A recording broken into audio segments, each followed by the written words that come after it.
On one occasion, an expert in the law stood up to test Jesus. Teacher, He asked, what must I do to inherit eternal life? What is written in the law? He replied. How do you read it? He answered, Love the Lord your God with all your heart and with all your soul and with all your strength and with all your mind, and love your neighbor as yourself. You have answered correctly. Jesus replied. Do this and you will live. But he wanted to justify himself, so he asked Jesus. And who is my neighbor?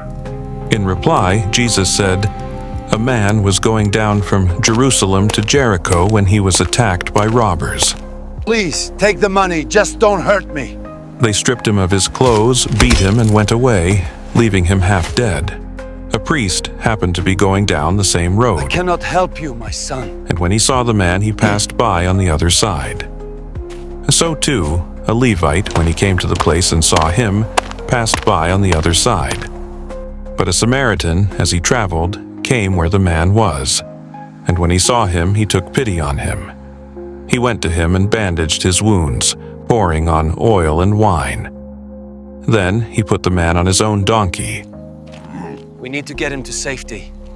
It's not far now. brought him to an inn, and took care of him. The next day, he took out 2 denarii and gave them to the innkeeper. Thank you, sir. Look after him, he said, and when I return, I will reimburse you for any extra expense you may have.